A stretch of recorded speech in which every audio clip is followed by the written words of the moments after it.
Знаеш ли кой реално управлява страната ден за ден? Не е президентът, не и депутатите. Това е правителството. Те решават колко ще струва токът, колко ще е ДДС-то и колко пари отиват за здравеопазване. Тоест, как ще живеем.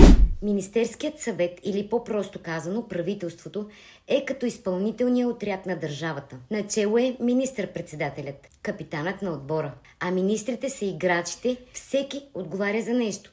Здравеопазване, образование, транспорт, финанси и така нататък. Тяхната работа е да прилагат законите, които Народното събрание приема, и да решават как ще се харчат парите. Те правят бюджета, гледат къде има дупки, буквално и преносно, и решават какво да строят, ремонтират или променят. Освен това, ръководят държавната администрация.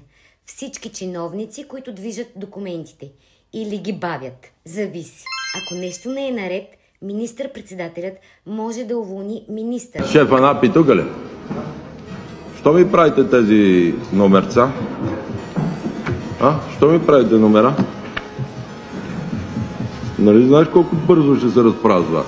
Репетирате дали ще ви оправя още днеска или какво? Провокирате ме дали много бързо ще го направя или до следобед. Още един път, ако ми направите така да се задъхам преди Министерски съвет, ще бъде много критично за вас.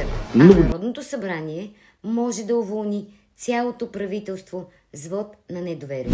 Министерският съвет трябва да е двигателят на страната, ама понякога двигателя пуши, тресе и работи на резервата. Ако този двигател спре, цялата държава спира. Въпросът е, поддържат ли го или го карат, докато сдаде багажа. Разбрали какво прави правителството? А знаеш ли кой избира капитана?